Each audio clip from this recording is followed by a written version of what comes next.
नमस्कार दोस्तों, वीडियो शुरू करने से पहले कमेंट में जरूर लिखें हर हर महादेव। आज की कथा बहुत ही अद्भुत है। चारों युग सतयुग, त्रेतायुग, द्वापर युग और कलयुग आपस में भिड़ गए। कौन श्रेष्ठ है, कौन सबसे बड़ा है और आखिर में क्यों भगवान शिव को खुद फैसला करना पड़ा। अंत में जो हुआ वो आपको सोचने पर मजबूर कर देगा। एक बार चारों युग मानो चार भाई एक जगह बैठे थे। धीरे धीरे बातचीत बहस में बदल गई। सतयुग ने ऊंची आवाज में कहा, हे भाइयों, तुम सब मेरी बराबरी नहीं कर सकते।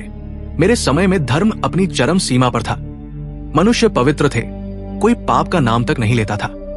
लोग तपस्या करते थे, सत्य का पालन करते थे।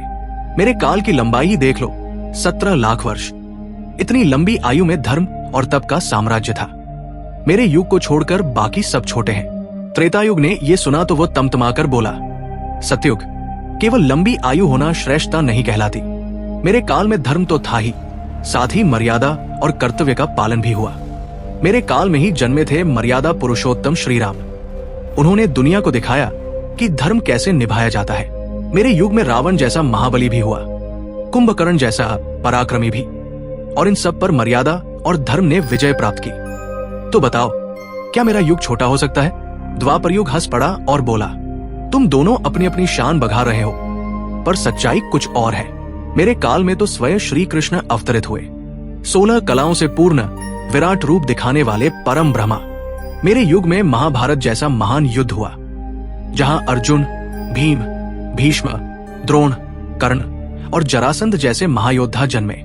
इतना पराक्रम, इतनी वीरता, इतना धर्म युद्ध, ये सब मेरे शासनकाल में हुआ।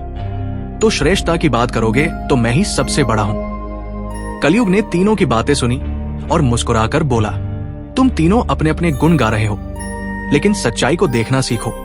सतयुग में लोग भले ही लंबे समय तक जिए हों, त्रेता में मर्यादा रही हो, द्वापर में महायुद्ध हुए हों, लेकिन महानता केवल आयु, मर्यादा या युद्ध से नहीं मापी जाती।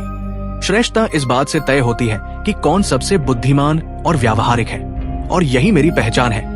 मेरा युग दोषों से भरा जरूर होगा, पर मेरे युग में बुद्धि, विवेक और आविष्कार की चमक होगी। जहां लोग दिमाग लगाकर वो करेंगे जो बाकी युगों ने कभी सोचा भी नहीं होगा। इसलिए श्रेष्ठता की असली पहचान तो मैं हूं। बहस इतनी बढ़ गई कि चारों में कोई भी झुकने को तैयार न था। आखिर सबने ठाना, चलो कैलाश पर्वत चलते हैं, महादेव ही हमारे न्यायाधीश होंगे। चारों युग कैलाश पर्वत पहुंचे। द्वारपाल ने उन्हें रोका और पूछा, कौन हो तुम? चारों ने कहा, हम भगवान शिव से मिलना चाहते हैं, हमें न्याय चाहिए। नंदीश्वर स्वयं भीतर गए और बोले, प्रभु, चारों युग आपके दर्शन करना चाहते हैं। महादेव मुस्कुराए और कहा, उन्हें सम्मान सहित हमारे दरबार में लाओ। चारों युगों ने आकर भगवान शिव को प्रणाम किया। शिवजी ने स्नेहपूर्वक पूछा, कहो, किस कारण आए हो? चारों बोले, प्रभु, हम आपसे निवेदन करते हैं, हम में से सबसे बड़ा और श्रेष्ठ कौन है, ये आप ही बताइए। शिवजी बोले, पहले अपने अपने तर्क कहो, फिर परीक्षा होगी। सतयुग ने कहा, मैं सबसे बड़ा, मेरी आयु सबसे लंबी, 17 लाख वर्ष का काल। मेरे समय में नरसिंह, वराह, मत्स्य, श्रीहरि के कई अवतार प्रकट हुए। त्रेतायुग ने कहा, अवतार की बात करोगे तो श्रीराम मेरे काल में आए। मर्यादा, धर्म, महान युद्ध, राम, रावण, कुंभकर्ण जैसे वीर। द्वापर युग ने कहा, और मेरे समय श्री कृष्ण, अर्जुन, भीम, भीष्म, द्रोण, कर्ण, जरासंध जैसे योद्धा। मेरे वीर किसी से कम नहीं। कलयुग ने कहा, लंबी आयु से महानता साबित नहीं होती, गुण और बुद्धि ही सच्चा पैमाना है। मेरा समय विवेक और आविष्कार का होगा। दरबार सन। महादेव ने सबकी बातें सुनी और मन ही मन विचार करते हुए कहा, निर्णय केवल तर्कों से नहीं होगा, अब परीक्षा होगी। भगवान शिव चारों युगों सतयुग, त्रेतायुग, द्वापर और कलयुग को एक गहरी घाटी में ले गए। वहां रखा था लोहे का बहुत बड़ा कड़ाहा, इतना भारी कि हजारों टन का वजन। पास में चावल का एक पहाड़ जैसा ढेर रखा था। शिव जी ने कहा, तुम चारों युग अपने अपने समय के एक एक इंसान को बुलाओ। उसे इस कड़ाहे में चावल पकाने होंगे और मेरे गणों, साथियों को खिलाना होगा। जो ये काम सबसे अच्छे तरीके से करेगा वही सबसे श्रेष्ठ कहलाएगा। इसके बाद चारों युगों की परीक्षा हुई। सतयुग का इंसान बहुत ताकतवर था, उसने कड़ाहा उठाकर आग पर रखा और चावल पका दिए। त्रेता युग का इंसान भी बलवान था। उसने भी वही किया और सबको खिलाया, साथ ही व्यवस्था बनाए रखी। द्वापर का इंसान बहुत मेहनत से संघर्ष करके काम पूरा कर पाया। कलयुग का इंसान छोटा और कमजोर था, पर बहुत होशियार। उसने कड़ाहा उठाने की बजाय उसके नीचे ही आग जलाई और वही चावल पका दिए। फिर सबको मिलजुल कर बांटने के लिए संगठित कर दिया।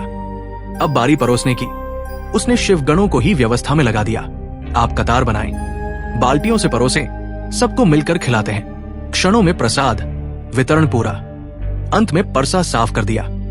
शिवजी, देवता और तीनों युग सब स्तब्ध। शिवजी बोले, सतयुग में बल अद्भुत था, त्रेता में अनुशासन, द्वापर में पराक्रम, पर कलयुग में बुद्धि, जुगाड़, संगठन और नवाचार का चमत्कार है। तुम सब धर्मवान थे, पर बुद्धि का सूक्ष्म प्रयोग सीमित था।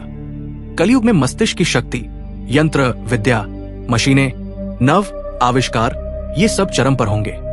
इसलिए परीक्षा में कलयुग की बुद्धि सर्वोपरि सिद्ध हुई। चारों युगों ने महादेव का निर्णय विनम्रता से स्वीकार किया और अपने अपने लोकों को लौट गए। बल, व्यवस्था, पराक्रम सब महान है, पर सही समय पर सही बुद्धि सबसे आगे निकलती है। दोस्तों, अगर ये अनोखी कथा आपको अच्छी लगी हो तो कमेंट बॉक्स में लिखें हर हर महादेव। वीडियो को लाइक और चैनल को सब्सक्राइब करना न भूलें। हम अगले भाग में मिलेंगे एक और दिव्य कथा के साथ। जय भोलेनाथ।